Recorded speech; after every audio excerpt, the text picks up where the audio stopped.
आणि सौ गंधपवाड मॅडम या दोघींनाही विनंती आहे की त्यांनी मराठवाडा आघाडीच्या प्रमुख ज्ञान आणि या प्रास्ताविकासाठी मी या ठिकाणी नांदेड जिल्ह्याचे जिल्हाध्यक्ष तथा प्रांताचे प्रवक्ते अध्यक्ष संजय कोठाळे सर, या कार्यक्रमाचे उद्घाटक प्रमुख मार्गदर्शक संजय कुमार राऊत सर, राष्ट्रीय कोषाध्यक्ष अखिल भारतीय राष्ट्रीय शैक्षिक महासंघ परिषद प्राथमिक शाळा पानसेवडी केंद्र फुलवळ हेडमास्टर म्हणून पक्ष पातळीवर अतिशय चांगल्या पद्धतीने ज्यांचं मराठवाड्यामध्ये महाराष्ट्रामध्ये नाव घेतलं परिषदेच्या वतीने विविध पुरस्कार वितरण करण्यात आले, काय सांगा? आज महाराष्ट्र राज्य शिक्षक परिषद जिल्हा शाखा नांदेडच्या वतीनं जिल्ह्यातील उपक्रमशील मातृशक्तीचा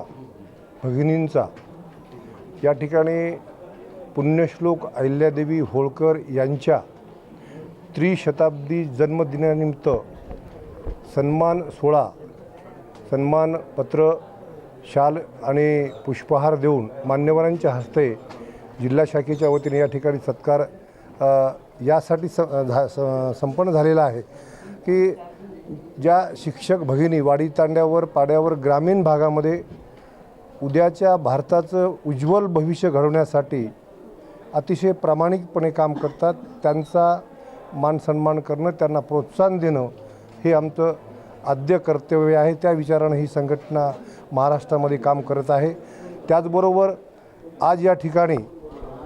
मराठवाडा स्तरीय विभागीय बैठक, या बैठकीसाठी मराठवाड्यातील जवळपास 6 जिल्ह्यातील सर्व जिल्हा शाखेचे पदाधिकारी ही उपस्थित होते। या बैठकीला संबोधित करण्यासाठी अखिल भारतीय राष्ट्रीय शैक्षिक महासंघाचे राष्ट्रीय कोषाध्यक्ष श्री संजय कुमार राऊत सर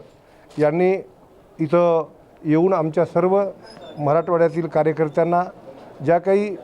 संघटनात्मक बाबीसाठी आपल्याला प्रयत्न करावे लागणार आहे, काम करावे लागणार आहे, असं व्यवस्थित असं मार्गदर्शन केलं। त्यांचंसुद्धा मी राज्य शाखेच्या वतीनं मनस्वी आभार व्यक्त करतो आणि नांदेड जिल्हा शाखेचं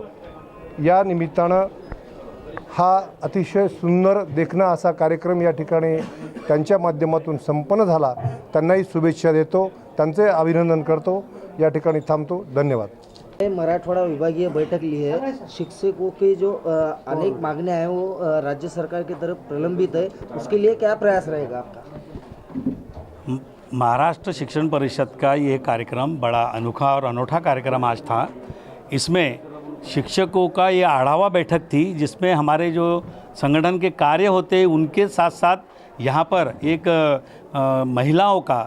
पुण्यश्लोक अहिल्या देवी होलकर जो हमारी माता है उनके सम्मान में 16 महिलाओं का यहाँ सम्मान किया गया और उनके सम्मान के साथ साथ मातृशक्ति का अन्य सम्मान किया गया। साथ ही साथ जो हमारे शिक्षकों के मांगनी है और जो मांगनी सरकार के पास लंबित है उसके लिए हमने विचार विमर्श किया और जल्दी ही सभी मिलकर मांग पत्र तैयार करेंगे और आगे जाकर जो अधिकारी होते हैं, जिला स्तर के अधिकारी, विभाग स्तर के अधिकारी, राज्य स्तर के अधिकारी, उनके सामने आमदार खासदार उनके सामने, शिक्षा मंत्री जी के सामने और अगर आवश्यक पड़ा तो माननीय मुख्यमंत्री जी के सामने हम इन बातों को रखेंगे और शिक्षकों की ज्वलंत समस्याओं को तत्काल निदान कराएंगे। नहीं करने के स्थिति में हमारा संगठन इतना सक्षम है कि फिर उसके लिए जो संगठनात्मक जो प्रजातांत्रिक तरीके होते उनको भी कर इन हम समस्याओं पर समाधान करेंगे